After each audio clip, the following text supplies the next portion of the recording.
Hey everybody, it's George with WRX Property Group. We're here on our quest to talk to all the unique, cool, and awesome businesses that make Kitchener-Waterloo such an amazing region.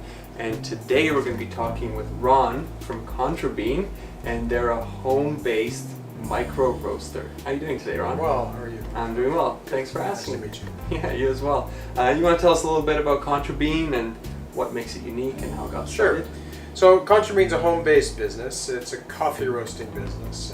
We take a lot of care sourcing our beans, being concerned with traceability back to origin, and making sure that we select coffees that are not only very good tasting, but that they have some sort of social or environmental aspect to them as well, so that they're benefiting the coffee growing communities, giving a fair wage, helping people in the beginning of the supply chain.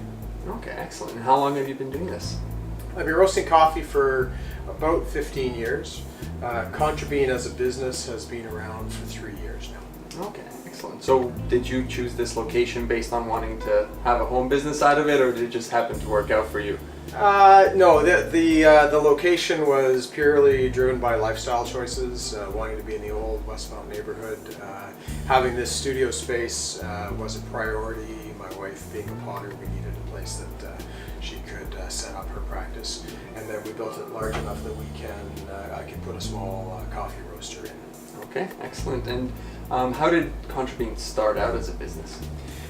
So it started, it has roots back in the 70s when I spent some time in Europe and experienced fresh roasted coffee for the first time. I was billeted on a farm, and the woman of the farm roasted coffee every week, and so I experienced sort of something different than the instant coffee which I had at the time.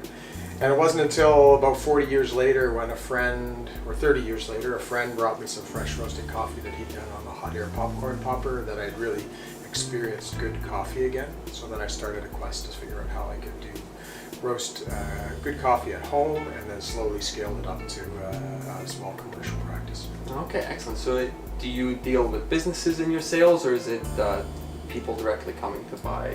It's primarily an online business. I use Shopify as a platform, another sort of KW success story.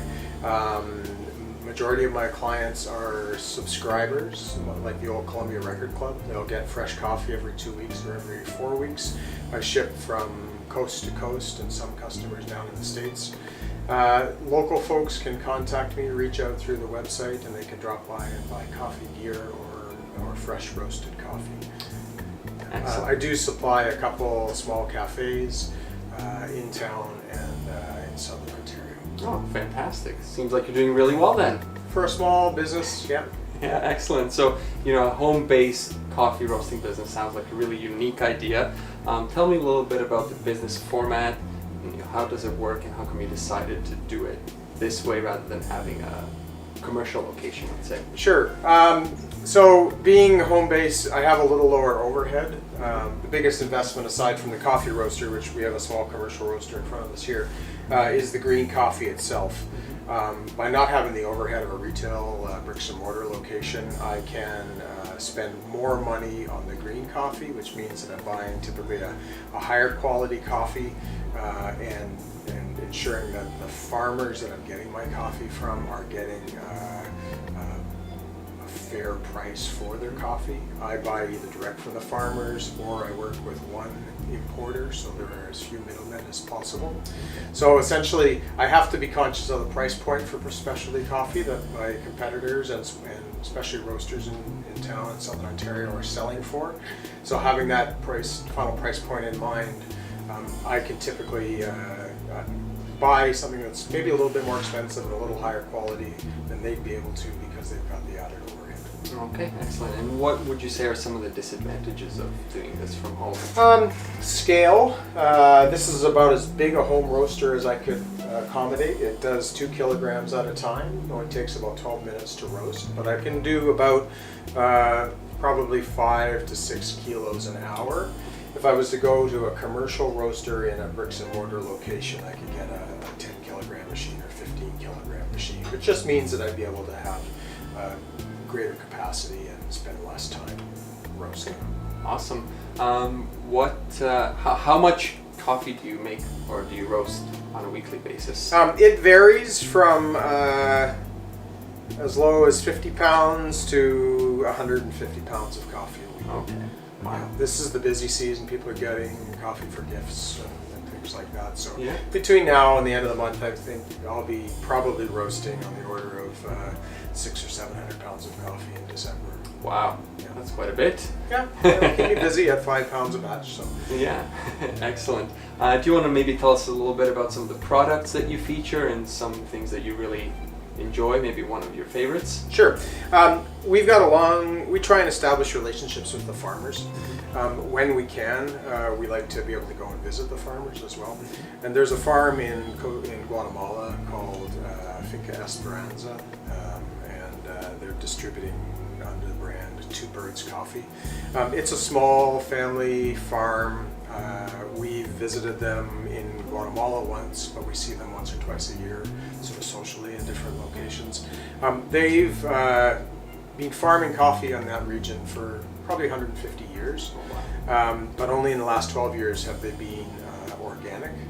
And more recently, they've got a status called bird-friendly status, which is sort of a notch above organic, and it respects migratory birds and nesting habitat on the farm as well. So it's a Smithsonian designation. There are fewer sort of bird-friendly farms in the world than there are organic farms. She also spent a lot of time giving back to the community. She's part of a program called Maya Cert, which is a gender equity program, and it guarantees women are paid equal wages to men. Most of the coffee industry in the world, at the farm level, the majority of the workers are women, and so gender equity and pay equity is very important. So we have a bag here. Coffee comes in 60 or 70 kilogram bags of green coffee, and we buy direct from her two boys who run the distribution in North America. So that's special to us because we've really formed a good friendship with the farm, and their coffee is becomes better and better every year as they work on products. Okay, that's fantastic. So you don't have to sacrifice quality or any of that, just to be fair and take care of the environment as well as the employees that are working with you. That's right. So I just want to circle back a little bit. How does for our listeners, how do you make sure that the farms you're working with have all the certifications you're talking about? That they're there's a tremendous level of trust. Visiting the farm is often that's sort of the way that you can really look them in the eye and make sure they have that. But especially coffee, they try and set themselves aside from apart from what's called commodity coffee, the general sort of corner store donut chain coffees, which is the bulk of the market. Farmers are getting less than $1 a pound US for that coffee. Especially coffee costs more to grow, and they're getting $3 and up per pound. So they're investing back into their community and their practices. So proof of certification, being able to show us what they've got, following up with organizations like Smithsonian to see in fact if they are registered with them. And just it's a very it's an exciting community to be part of. There's lots of there's a good global special coffee community, and you can't pretend for too long if you're trying to make a name for yourself. It ultimately would hurt them if any farmer, they want to get as much money as they can for their product, so they have to be forthright with their certifications. Yeah, that makes sense. And what is it that makes coffee farm bird friendly? I myself don't know. So most coffee is grown like any other agricultural crop with lots of chemical crop inputs. You have to be organic, first of all, and you've had to operate without pesticides and chemical fertilizers for a set period of time. Once you've got your organic certification, then you can reach out to the Smithsonian Institute in the States. They will come out and they will tell you the requirements for bird friendly. That typically, organic requires a certain amount of tree coverage because coffee likes to grow at high altitudes but in shade. So to go to bird friendly, there are requirements as to how you prune those trees and how you make nesting and migratory bird habitat available. So it's all around really the tree cover and maintaining that cover, and which all goes to a sort of a healthier ecosystem. Okay, fantastic. Circling back to the coffee itself, how does one tell how high quality a coffee bean is, or the coffee that they're drinking? Is it high quality or? Yeah, well, there's an organization called the Specialty Coffee Association. There's American and European and other chapters around the world. They've established a common language for assessing coffee quality. There's this standard protocol that tells you how you roast the coffee, how you grind the coffee, then how you brew, and then how you taste the coffee. And there's about 10 different categories, each with a 1 to 10 scale that you can check off: aroma, fragrance, taste, mouthfeel, balance. And there is a status of sort of training called Q grader, quality grader, that everyone is essentially striving to describe coffees using the same language and the same protocols. Once you score a coffee on those 10 different categories, if the total cumulative score adds up to 80 or more, it's considered specialty coffee. Okay. The idea of the Q grading program is that you have people trained under a standard process, and that each of them would be given the same coffee, whether they're in Canada, the US, or Europe, and they should grade that coffee to within this half a point, sort of before a point of one another. Oh wow, and it usually comes out that way? Yeah, pretty well. It's very subjective, coffee tasting, Yeah. but there's a common language being developed, and coffee is graded using that system at various stages along the way. It's graded on the coffee farm to see how they're doing. So they'll tell a coffee roaster, I have a coffee that scores 86. You'll get a pre-shipment sample. I'd roast it up, cup it, see what I thought of it, and then I'll get the coffee will ship to me. I'll cup it again when I get it, see if it scores the same way, and then you work on either hopefully improving the taste of that coffee through the roast, as long as you've got it. So. And it's just black coffee, nothing added? Yeah, it's entirely black coffee. It's probably closest to a French press type. It's what's called Immersion. You put a certain amount of grinds in a small cup, you add hot water to them.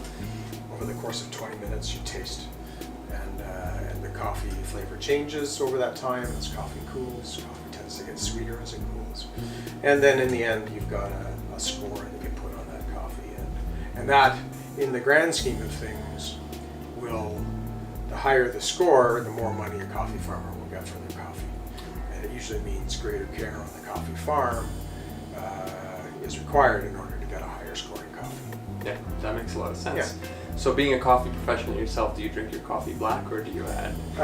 We drink, if I'm drinking a brewed coffee, I always drink it black. If I'm drinking, we drink a lot of espresso based coffees. Typically we'll have them like a flat white with a bit of foamed milk with them. So, Cool, good to know. Now, circling back to the region of Kitchener-Waterloo, what is it that you enjoy most about living in Kitchener-Waterloo, your neighbourhood, and what is it like running a business here? Okay, so we like the small town feel. I did my undergrad here. We left for Calgary. We're both from Toronto, but we ultimately came back here. We've raised our kids here. It's nice to be able to walk around and recognize and know people and establish sort of friendships. But it's a small community, even though it is 250,000 people all over the Tri-Cities. It still feels small. The hustle and bustle isn't there. It's also a dynamic community, having the two universities here and the college. It's nice because you really benefit from the advancements on the college, the tech startups, influx of young people coming into this neighborhood. As a small business owner in coffee, my customers who are in your sort of demographic, they're very concerned about what they're eating and what they're consuming, and they like to know traceability and where their stuff comes from. So it's nice to have an educated customer that is really interested in getting in and learning a bit more about the coffee rather than just going to a grocery store and buying a bag. So it's along the lines of craft brewing and things like that. There are a lot of people in the coffee supply chain, and there are a lot more important people than the roaster, and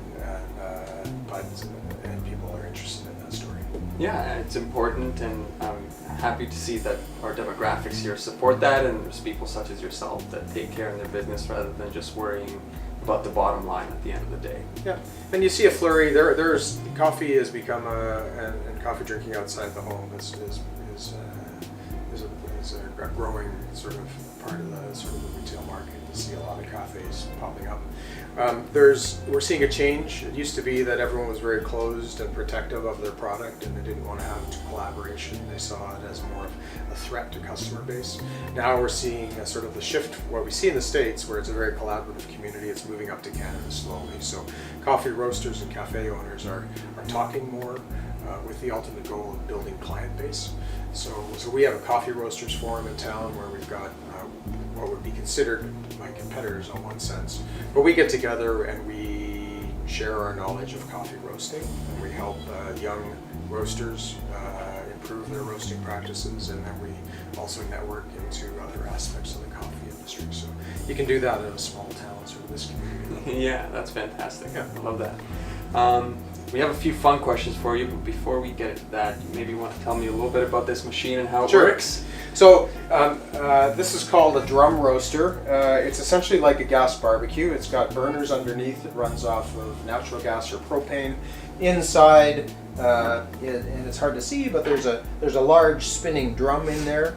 Heat's applied to the bottom. The green coffee is dropped in the top here, and over the course of about 10 to 15 minutes, the coffee is roasted. It's set up with temperature gauges throughout, and I have a computer program that monitors temperature. Each coffee has what's called a roast profile. It's essentially a recipe for how you cook that coffee, how you from when it goes in the roaster until when it drops out the end. So you can control airflow, and you can control the amount of gas.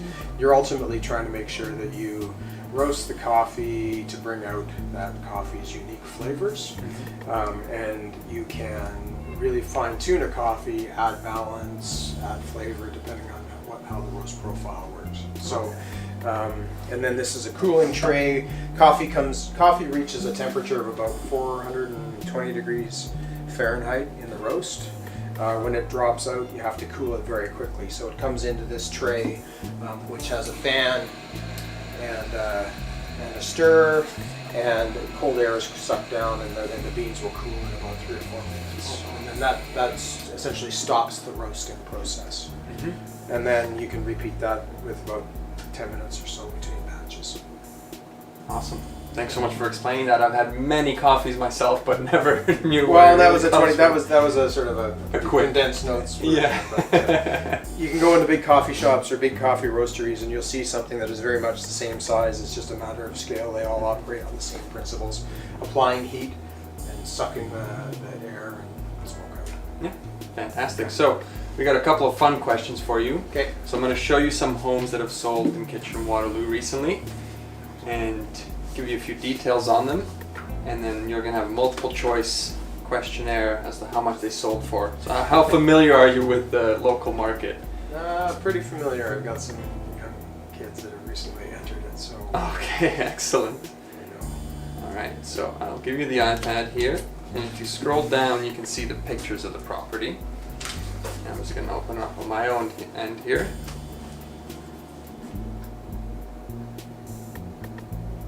Okay, so the first property we're looking at is on Glasgow Street, so just down the street from you, located in Belmont Village. Obviously a great area, that's why you've chosen to be here. Yep. Just over 1,100 square feet, 3 bedrooms, 1.5 bathrooms, no garage. It was listed for $409,000. Did it sell for A, $423,000, B, $463,000, or C, $503,000? I'm going to say 463. 463, that's a great guess, but it was actually $503,000. Wow. Yeah, quite a shocker, eh? Okay, if you scroll down, we can get to the next one after the pictures there. This one is a condo, downtown Kitchener, just outside of an LRT stop.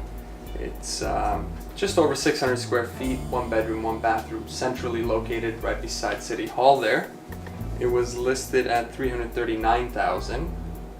Did it sell for A, $315,000, B, $335,000, or C, $355,000? I'm going to go with B. B, that's actually correct. You got it. Glad I don't have to buy a little condo. Right. And the final one on the list we have here is on Crestwood Avenue. So this is located in Midtown, halfway between Kitchener and Waterloo. Yep. Sort of a area that's up and coming. It's just under 1,000 square feet, 3 bedrooms, 1 bathroom, and it's got a new driveway, roof, nice detached garage that you could probably run something like this out of. And just the inside is going to need a little bit of love, a little bit of finishing touches on there. It was listed for $399,000.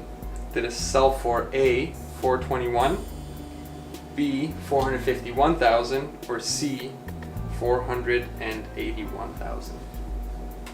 What was the listing price? $399,000. And how long ago did it sell? This was end of September. I'm going to say 450. Number B, letter B. 451. That's Yeah. correct. 2 out of 3. You do know the market pretty well. Excellent. Thanks so much. No worries. And think you might be living in your dream home, but if you had to pick a dream home, where would it be and what would it be? I think it would be in the Old Westmount neighborhood, and it would probably be sort of a newer version of just more energy efficient and more smaller, more reused products and things like that. Kind of like the Waterloo Green Home or something like Okay. that, but here, in this neighborhood. Okay, excellent. Any reason why you like this neighborhood? It's nice that you don't have to hop in the car to go and get things. We can walk for most of our groceries. It's a little bit of a longer hike to walk to hardware stores and things like that, but pharmacies, everything in Belmont Village is walkable. 10-minute walk up to uptown Waterloo, all the amenities. We lived in Westville for a long time, great place to raise the kids, but everything you wanted to do, you had to hop in the car. Right. So I think the downtown core along the LRT is a place to be. Fantastic. Yep. And just before we wrap up, any final message for our viewers? Other than to support local businesses, and to realize that, like I think in the coffee industry, the hardest part of the supply chain is the farmer, and you don't. If you walk into a specialty coffee shop and you see a bag of coffee for $20 for 3/4 of a pound or something like that, realize that the people that are benefiting most from that are going to be the farmers, because it's a lot of them barely break even at the end of the year, so getting them as much money as they can in their pocket makes us all our lives better. Okay, excellent. Well, thanks so much for taking time to chat with us, Ron.